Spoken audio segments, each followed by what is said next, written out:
Often when we discuss within golf the concept of kind of hip rotation or pelvis rotation, almost loosely speaking, often defined as being the same thing. However, anatomically, how the pelvis rotates is very, very different to how the individual hips rotate, and equally so, how all three of those areas, both hip joints and then the pelvis, communicate and interact and then perform what we almost loosely see as kind of hip or pelvis rotation. So for definition, when we discuss how pelvis rotates, which is often the measurement used, say, when looking at, say, 3D motion capture systems, it's very challenging sometimes to actually put localized markers. Certainly in most kind of field-based testing, it's certainly available in laboratory-based testing, actually then locate exactly how each hip may move in the 3D world. So often the pelvis is used because it then requires a single sensor to actually then track and actually then measure how that pelvis moves through space. When we look at, say, pelvis rotation, it's actually measuring how the segment, the pelvis as a segment, how it rotates through space. However, how the hips rotate are very, very different to how the pelvis rotates anatomically, and equally so, how each individual hip moves within the anatomy of movement is then very, very different too. For example, the individual hip and also then the corresponding hip, and then actually then so how the pelvis rotates in space. So we look at these four-dimensional movements, which is what they are. As each hip moves, and this is something we'll start to explore now through this tutorial, as each hip moves through space, it's a very four-dimensional movement. The idea of hip rotation is often seen as we rotate the hip, which is what we do. But the hip rotates in this three-dimensional, these three planes, is kind of loosely speaking, in some areas, this interaction, this kind of three-dimensional hip movement over time, time being then the fourth dimension. And then when we sort of actually look at what the pelvis does, really how the pelvis rotates through space is loosely speaking by, or certainly controlled by and certainly influenced by, really how those individual hips rotate and how those individual hips communicate to then allow that pelvis rotate. So loosely speaking, pelvis rotation is very, very different anatomically to, say, for example, kind of hip rotation, but we kind of sometimes kind of bunch them together, kind of connect them together, often say the same thing, but within anatomy they're very, very different. So what we start to explore in this tutorial is really how each individual hip, the independent hip movement, actually moves through, for example, back in downswing, and then how that connects in then to, for example, then how the pelvis rotates, and then almost gives some dependency, some requirements to actually then allow anatomically those hips to rotate the way we like to rotate the goal. So what almost observations, what references can we use then, and what systems can we use to then best almost ensure then the hip can then move the way we like them to move, and then allow what we then see as kind of pelvis rotation, and almost then some very, very kind of playful, again, using those movement sequences we have within the movement sequence section of the academy. Much of those movement sequences that certainly connect back to, say, lower limb based movement are very much four-dimensional hip rotational movements. So they're very rarely just say that's going to move the hip in, say, one direction. When we explore those kind of movement sequences, they're very much four-dimensional hip movements. So let's actually now start to explore pelvis rotation versus hip rotation anatomically in the goal. So pelvis rotation loosely would be kind of how that pelvis rotates kind of through backswing, downswing and through swing. And that's very much how a segment, the bone of the pelvis, is moving. We'll actually look at this in more detail in a future tutorial, the idea of how the sacrum and pelvis interact to produce rotation. It's actually a wonderfully kind of complex interaction is between how the sacrum is moving and how the pelvis moves to produce what we see as kind of pelvis rotation. And that's something we'll look at in a separate tutorial, but in this tutorial it's looking more so at how do the hips move to then allow the pelvis to rotate. So for the pelvis to rotate is dependent on and requires how the hip moves. So really, when we start seeing pelvis rotation, say within the 3D world, really what the pelvis is a representation of really how those hips are allowing the pelvis to then move through space. When we start to almost really extract very precisely, look very closely now at, say, how a pelvis moves through space, if we can really extract and look very carefully, what it reveals is then how the interaction of the hips are actually moving to then allow that pelvis to move. So what we see through the pelvis is almost the kind of fallout from, or the kind of response of, really how those hips are actually moving anatomically through swing. So for example, as we move through backswing, and for left-handed players, simply invert all of these references. This is a right-handed reference, so for left-handed viewers, simply then invert these references. But as we move through backswing, when we look at how that trail hip moves through backswing, it really goes to a combination of three movements over time. So relative to how the pelvis is moving, that trail hip moves into medial or internal rotation as it rotates through backswing, at the same time as the hip actually moves into hip flexion. So it's a combination of, as we look at how that pelvis moves through backswing. And this is very much also dependent on the position, the translation of the pelvis, which again is something we'll look at in a future tutorial when we look at more how the sacrum and pelvis move anatomically in swing. When we start seeing, say, positional changes of the pelvis, for example, thrusting movements are certainly more often common in golf, or certainly one we experience more frequently, the idea of lateral movement in the pelvis, that would then absolutely add another dimension, another component of the hip rotation. So for example, let's give that as a loose example. If someone moves that way through backswing, we actually then go through a combination of relative amounts of internal rotation through that trail or medial rotation, trail hip flexion, and then also some form of trail hip then adduction. The femur is actually moving across and almost more towards the middle of the pelvis. So there's an adduction, an adduction happening then around that trail, but allowing for the pelvis to remain somewhat centered and for the pelvis to move anatomically in and around that trail hip. As we rotate through backswing, the hip is then being required to move into internal rotation and flexion as it moves back. And then equally so, when we look at, say, how that lead hip moves through backswing, as we rotate through backswing, that lead hip then will then go through external or lateral rotation alongside then hip extension. The hip will then start to extend anatomically as it rotates back. So these lovely conflicts we have within movement, we actually look to see what allows, for example, then the concept of pelvis rotation, which is often seen as a very kind of one-dimensional, but it's a very four-dimensional movement. The idea of forward and backward bend, lateral bend, rotation, how it interacts with what's called a nutating sacrum. So like a gearing effect in some ways, as the pelvis flexes, the sacrum then goes into extension and vice versa. It's the lovely nutation. Nutation is actually the Latin word for nod. It's like a kind of nodding influence we have between the sacrum and the pelvis as they rotate through backswing.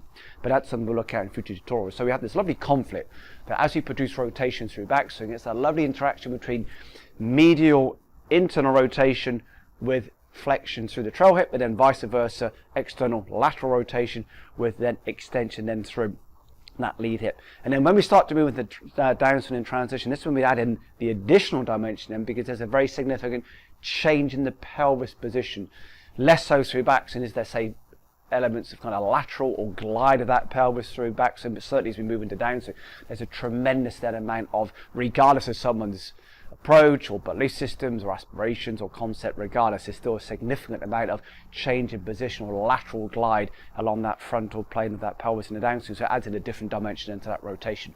So as we start to move into downswing, what we then start to experience is that lead hip then starts to move into there. We start to look at what the lead hip then does, move back towards the internal or medial direction as it then starts to move into an element of adduction. There's now an element of adduction. Why? Because the pelvis is moving laterally over the hip joint. So inside the actual joint, inside the actual acetabulum, the hip joint is that lovely femoral acetabulum interaction, the femur being the long bone through the upper thigh, the leg, the acetabulum being the actual hip joint, actually the shape of the actual joint. So there's that lovely femoral acetabulum interaction. As that pelvis is gliding over then that femoral head, we then produce some adduction. That leg is moving across the midline or adducting as we move into those kind of downswing phases. So we then start to see through that kind of lead hip, medial rotation, internal rotation with adduction as it starts to flex in those early phases of downswing. That lovely three-dimensional kind of adduction, flexion, internal rotation, which is why when we look at, say, for example, hip range tests, they always have to be done in that lovely four-dimensional. Can it move simultaneously, for example, in this case, through medial rotation, flexion and adduction, which is more realistic to what happens in the golf swing. Often just looking at these movements, say, in that kind of very singular, almost isolated, independent movement, for sure tells us much about how it moves in isolation independence. What it doesn't reveal then is really how it moves within the context of golf, the lovely interaction of, for example, in its start position, as the pelvis is moving, in that lovely four-dimensional way. So to give real relevance and significance and certainly meaning to these tests, what we need to explore, which is very much what the movement sequence section does within the Academy, look at that lovely four-dimensional, how's that hip move in all those different directions over time. And then vice versa through the trail hip, as we're now moving that trail hip, what we then start to see is it's moving more back towards an external lateral rotation as it then starts to abduct. Because the pelvis is gliding laterally now towards the target as it rotates, in essence that femur is being taken away from the midline. So there's now a form of AB or abduction in that trail hip, as it then starts to move into hip extension. So we then have a form of extension, abduction, and external rotation. So again, there's a lovely conflict in that lead hip. We go towards medial internal rotation, AD adduction with flexion. Alongside then that trail hip, we then go into external rotation, AB abduction, and then extension. So a tremendous conflict in those movements, but it's the interaction of how those hips are moving, which then almost visually display then is what we then call pelvis rotation. So the pelvis in some ways, it's a representation of, it's almost the fallout from, the marker of in some ways, really how those hips are moving to produce rotation. So we'll actually look at hip rotation. It's not this singular definition of can you rotate the hip, it's can you actually move that hip in that lovely kind of three-dimensional direction, or directions, excuse me, but in then opposing directions at the same time. What happens at the lead hip, we see then opposing movements at the trail, but then vice versa, how they interact then. So when we start seeing, say, stickiness or reluctance or constraint through one joint, often what it then does more biomechanically is then change the biomechanics then of how the opposing joint moves. So example has been, if we then start to see, for example, a real reluctance with that lead hip to move into that external rotation alongside extension, whatever reason, just say there's overactivity through the psoas, or there's an issue through the lumbar spine, or there's a foot issue which we'll look at shortly, it can then really change then the biomechanics of the trail hip. So often what we see through one hip is simply responding to what is or is not happening through the opposing hip. So when we start seeing, for example, lack of range in one hip, or change in position, or real glide, for example, or real different tracing, for example, how one hip produces rotation, invariably what it connects back to is then what is or is not happening, what does or what does not happen through then that opposing hip joint. So then what we can then start to use then is almost what references can we use, and this is a real review in some ways, to then best allow and best ensure good hip rotation, good hip interaction, then allow what we then see as good pelvis movement. So it's much more defined sometimes as the pelvis is moving in response to hip interaction or hip rotation. So to see pelvis movement, what it really reflects is really how those hips are moving. Some examples we can actually use then to really ensure, for example, and best allow hip rotation alongside pelvis movement. Really connects back to, for example, the idea of breath, and it's something we've discovered and discussed in many tutorials in the past, the idea of breath, how really breathing in some ways allows the connection between the pelvis and rib cage, and then allows space of lumbar spine, a lovely diaphragm pelvic floor interaction, width through the pelvis. What the pelvis loves is width in space. What it doesn't like is this very kind of narrow, somewhat kind of fetal positions. It loves space and width. So the idea of wide pelvises really connect back then to kind of good breath cycles, using that diaphragm nicely. But some more kind of visual based references we can see is to then really allow and ensure really how that rib cage kind of sits on top of the pelvis. Example has been avoiding, for example, these very often kind of lordotic, extended, kind of inflamed kind of rib cage positions, increases in that lumbar lordosis, that real anteverted or anterior position of the pelvis, or vice versa, then that very kind of kyphotic, compressed, posterior retroverted positions through that pelvis. Other very common examples would be the idea of kind of compressions through that trail side. Often we see in many places, simply look at, say, frequency of practice, volume of practice, duration of practice, for example, intensity of practice, all those things we can look at within practice.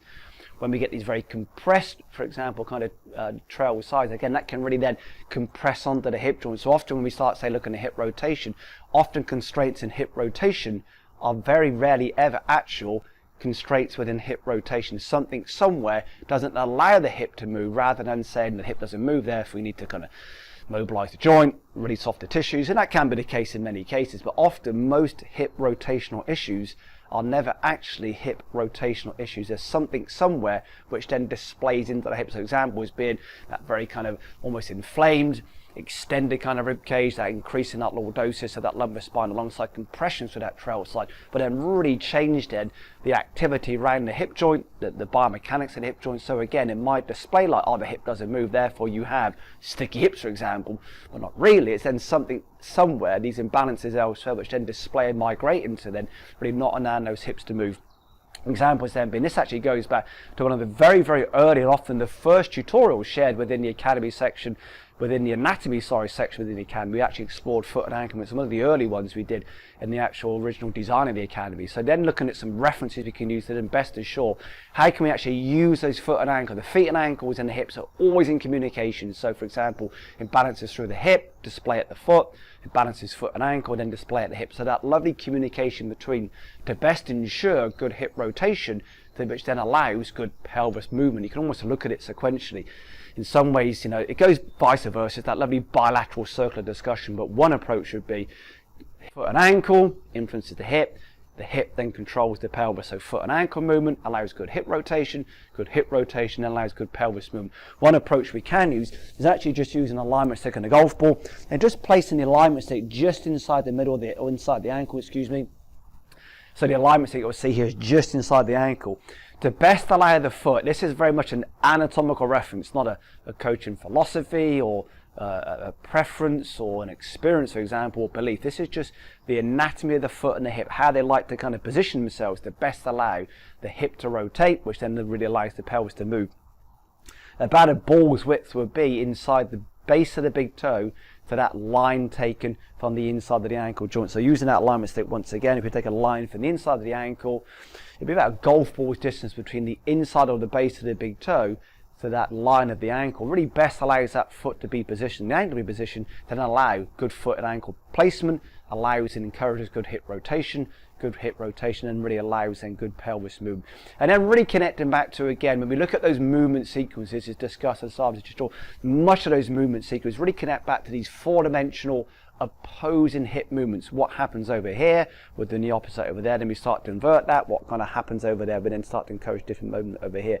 Why? Because that's a much more realistic way of actually exploring and really looking at how those hips move through space in the golf swing. Hip rotation, is it this kind of singular one plane the hip rotates? For example, often many hip rotational tests are done in these kind of upright or lying positions, but we go into hip flexion and it really changes then the types of ranges and how much range and in what direction we have those ranges. We have, for example, in just an anatomical movement. So standing upright, we can produce certain amounts, so say, for example, of external, internal rotations of those hip joints. When we move into then flexion, those start positions, it then really changes and often reduces how much internal, external rotation we have those hip joints. So the idea of context and relevance and meaning, how contextual, how meaningful, and how relevant is that test to, for example, the demands in Tata golf. So often what we test for example, in these kind of testing environments, don't necessarily align with and then match and correspond with then the demands and requirements, for example, of say what golf requires from often these kind of start positions.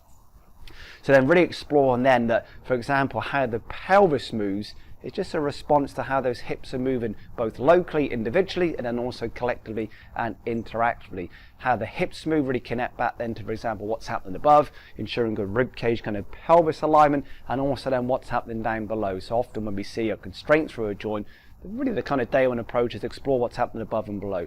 How do we sit through the feet using this reference of that alignment stick inside the ankle, about a golf ball's distance between inside the base of the big toe and inside of the ankle joint.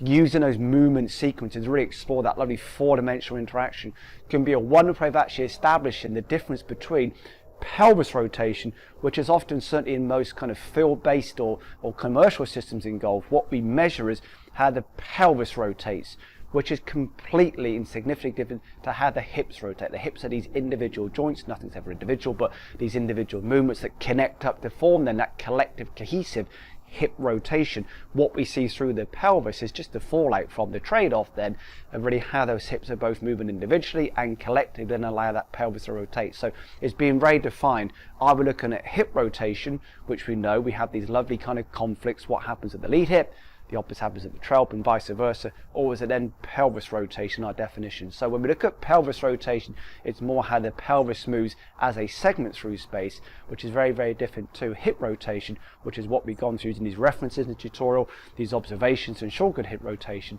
and often these little kind of almost visual references we can use safely foot and ankle to best ensure then how the hips move and really allow then that pelvis to move the way we wish in the swing.